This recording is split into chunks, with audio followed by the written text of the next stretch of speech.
Hello and welcome back. In today's video we'll be discussing my top 10 favorite Disney park characters. These characters were designed strictly for the park and they weren't made for any movies or TV shows. So come on, let's check it out. Starting off our list at number 10 is Duffy the Disney Bear. The story goes that Mickey was headed out to sea for a long journey to reach the new park at Disneyland Tokyo. Minnie, being the loving and caring partner that she is to Mickey, was afraid that he would get lonely and may need a supporter and a friend by his side. So Minnie created Duffy to join Mickey on his cross-continental journey. Duffy made his debut in the parks after being initially offered at what was then Downtown Disney in Orlando, but now known today as Disney Springs. Then simply known as the Disney Bear, and he wouldn't pick up the moniker Duffy until he was decided to tie him into the opening of Disney Tokyo Sea in 2004.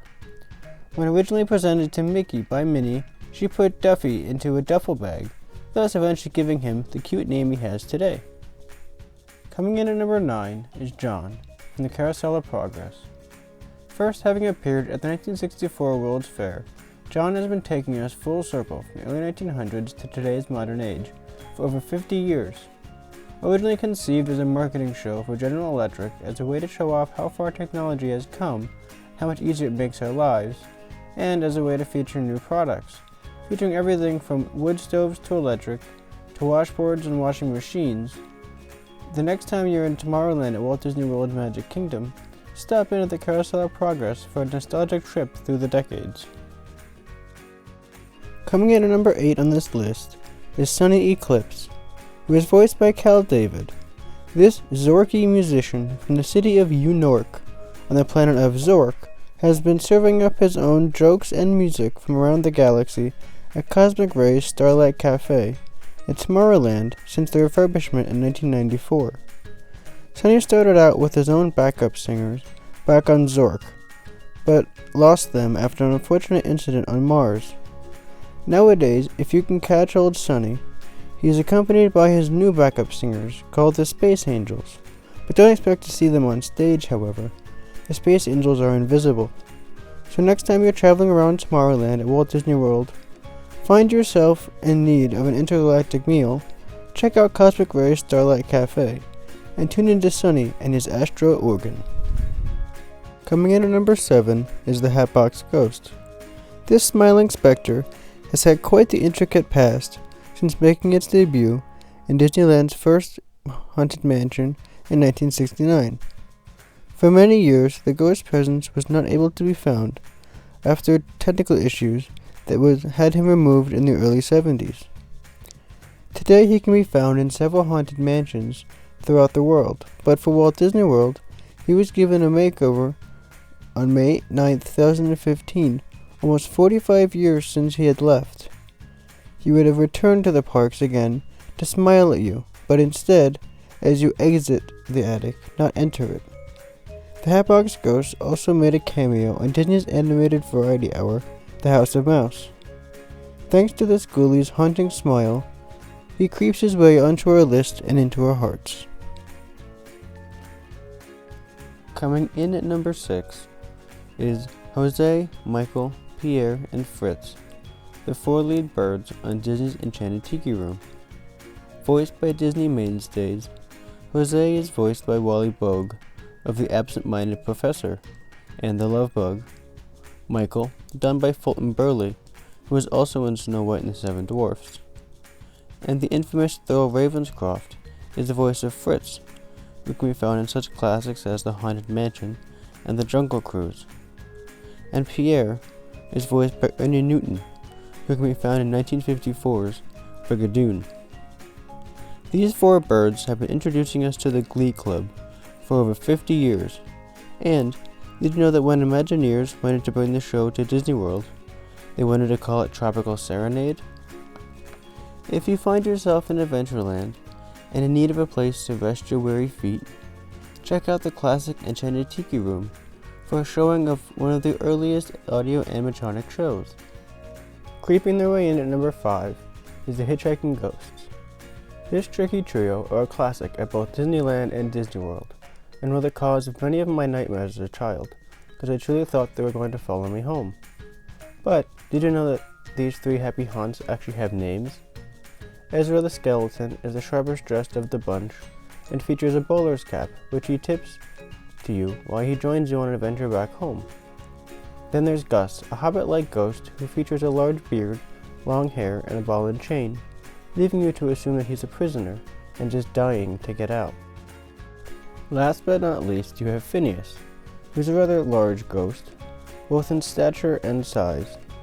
He features a large top hat and a carpet bag, leaving us to believe he's excited to join you on extended travel to your home, and he may stay for an eternity or two. Created in the spirit as an homage to legendary Imagineer Yale Gracie, these three ghosts have become the unofficial mascot for the Haunted Mansion, being featured on tons of merchandise, marketing, and even Skyliner gondolas. These happy haunts have definitely made the parks their home. Flying his way in here at number 4 is DJ Rex, formerly known as RX-24 or Captain Rex on the ever-classic Star Tours, which opened at Disneyland on January 9th, 1987, and what was then called MGM Studios and now Hollywood Studios on December 15th, 1989. This troublesome little droid led us on many misadventures through the galaxy to many foreign planets such as Endor, Kashyyyk, and Tatooine. However, on May 20th, 2011, Captain Rex would be retired from being a pilot and started a new career at Orbit's Cantina, which can be found on Batuu at the Black Spire Outpost. With his newfound home at the Cantina, you can always find DJ Rex serving up some tunes, some sass, and lots of fun in a galaxy far, far away. Coming in at number 3 is The Orange Bird. We premiered in the parks on March 3rd, 1971, and will celebrate 50 years in the parks this upcoming March. Originally made for the Florida Citrus Commission as a trade for them to sponsor the Enchanted Tiki Room and the Sunshine Tree Terrace, he served as a mascot for commercials in 1969 and 1970, plus a few short films such as Foods and Fun, a nutritional adventure. Before flying into the Magic Kingdom, those commercials featured Anita Bryant, who would also go on to record a retelling of the Orange Bird's history. But it was his home in the Sunshine Tree Terrace that ultimately cemented him as one of the park's top characters, and he can be found on merchandise throughout any park.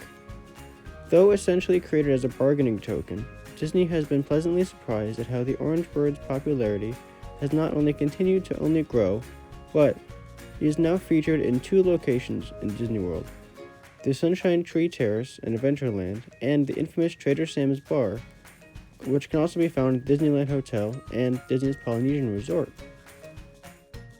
Number 2 on our list is Madame Leota.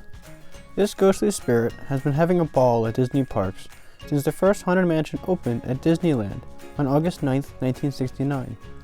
Did you know that Leota was originally considered to be the lead character, like the ghost host?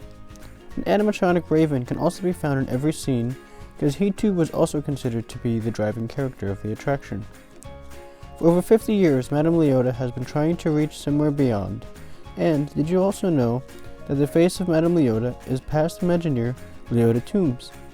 Voice, however, was done by infamous voice actress Eleanor Audley, who was also such characters as Maleficent and Lady Tremaine. Leota's legacy will continue on for many, many years to come, and perhaps she'll be able to contact us once we've crossed over. Coming in at number 1 is Figment. Created by storied Imagineer Tony Baxter, he made his premiere at Epcot, A Journey into Imagination, on March 5th, 1983. This little purple dragon has endeared himself to our hearts for nearly 40 years. But, if like me, by the time you met Figment, his friend the Dreamfinder had been long removed from what is currently Journey into your imagination. But it is the Dreamfinder that gives our little purple buddy his history and explains how he came about. According to the legendary Sherman Brothers song, Figment is introduced as 2 tiny wings, eyes big and yellow, horns of a steer, but a lovable fellow. From head to tail, he's a royal purple pigment, and voila, you've got a Figment. Thanks to the spark and childlike whimsy, Figment has solidified himself as the king of Disney Park characters, and is not only my favorite, but beloved by many. Let's hope he's around for another 40 years or so to come, of love, mischief, and lots of fun. Hope you enjoyed that. Thanks for watching. Please feel free to subscribe, like, comment, and let me know what you'd like to see in the future. Thanks.